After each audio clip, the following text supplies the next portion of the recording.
Bonjour, bonjour, bonjour papa, bonjour, bonjour. Ce matin, je me réveille avec une très grande joie dans mon cœur. Ce matin, je me réveille avec une parole que tu m'as donnée, je crois, ça fait peut-être il y a une semaine ou 2 semaines.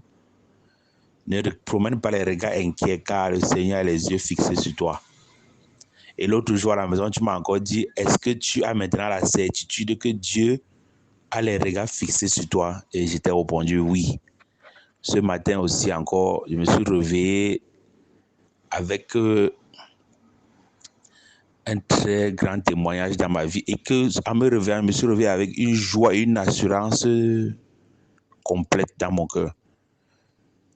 Je dormais très tôt le matin, vers 5 heures. Je fais un rêve où j'étais avec ma femme et mes 3 enfants et une autre femme.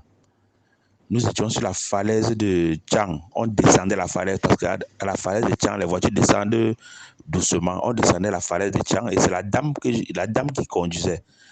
C'est la femme qui était avec elle qui conduisait.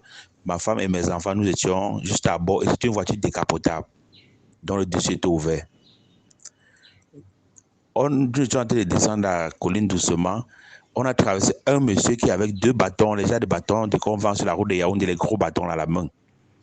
Avant qu'on arrive au niveau du monsieur, j'ai dit à la dame là que arrête-toi, on rentre. Parce que le monsieur, ce que tu vois là, Dieu me dit que c'est un monsieur qui n'est pas bien.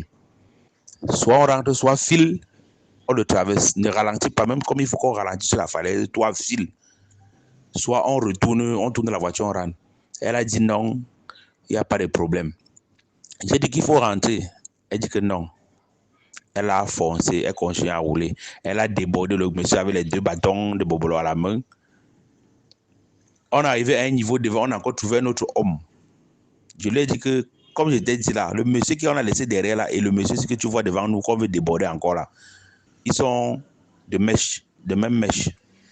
Rentrons, ou bien file tu le traverses. La marche, c'est qu'eux, ils avaient mis un système de champ magnétique à un niveau, toutes les voitures vont s'arrêter. La voiture qui passe dans la zone là doit s'arrêter automatiquement. À peine on déborde le deuxième monsieur, nous voici, la voiture s'arrête.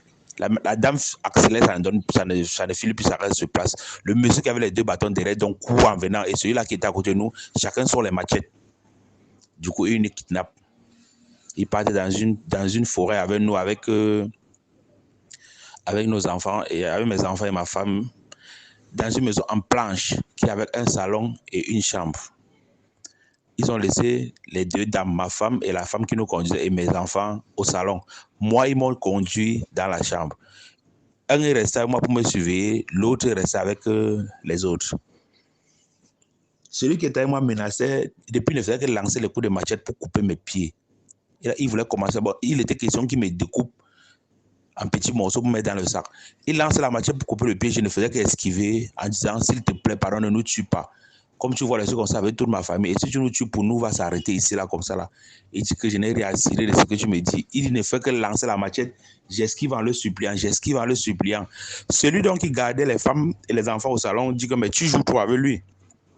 Il vient me trouver donc, celui qui voulait me découper ressort. Celui-là était encore plus farouche que celui qui me suivait au départ. Il prend dans la machette, il veut couper mes pieds. Je dis que pardon, attends. Comme c'est comme ça, alors je comprends que pour moi, c'est vraiment fini parce que c'est une zone que personne ne passe. Je sais que pour nous, vous allez nous tuer, nous tous. Parce que même si je veux m'évader, vous allez tuer mes enfants et ma femme. Et si même ma femme veut s'évader avec moi, vous allez tuer mes enfants. Mon d'office, nous sommes morts. Le monsieur était avec une bouteille d'huile d'olive. Il avait une bouteille. Je remarque le genre de bouteille parce que j'ai vu ça dans les supermarchés.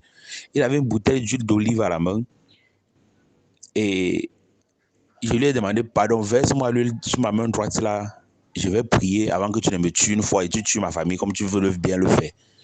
Il a versé lui, j'ai tendu ma main droite, il a versé lui sur ça en se moquant de moi que au lieu de te mettre un peu d'huile, je vais te verser l'huile bien même. Il a versé lui jusqu'à ça débordait ma main.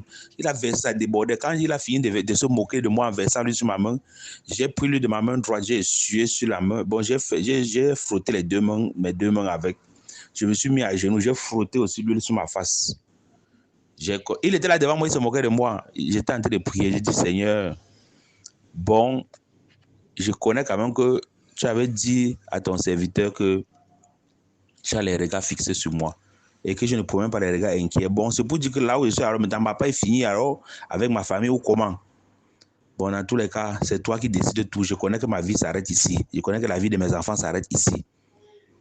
À peine je suis en train de prier comme ça là, une petite fille vient avec une autre grande fille pour venir visiter ces deux gars-là qui nous avaient kidnappés. Apparemment, c'est les deux là qui venaient les donner la nourriture souvent dans l'après-midi.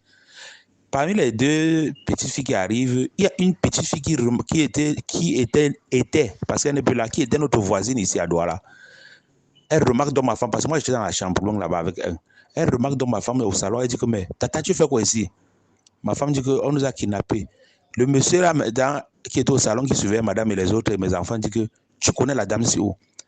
La petite fille là répond au monsieur là que c'est la tata qui t'avait donné les beignets maïs quand tu étais venu à Douala là, non?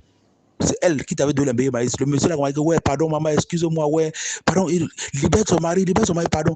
Ils ont libéré à nous suppliants, ils ont laissé la voiture à démarrer, on a accéléré, on est parti, je me suis réveillé. Moi maintenant, je me suis réveillé avec une certitude que je suis là où je suis là.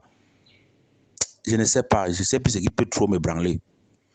J'ai compris que le Seigneur a vraiment les regards fixés sur moi. J'ai compris que tout ce qui m'arrive, Dieu voit, il est là. J'ai compris comme ça. Bon, j'ai une certitude depuis ce matin-là dans moi. Et je m'accroche encore. Je veux sûrement m'accrocher sur les paroles, les versets bibliques au milieu de là. Merci, papa, c'est ça.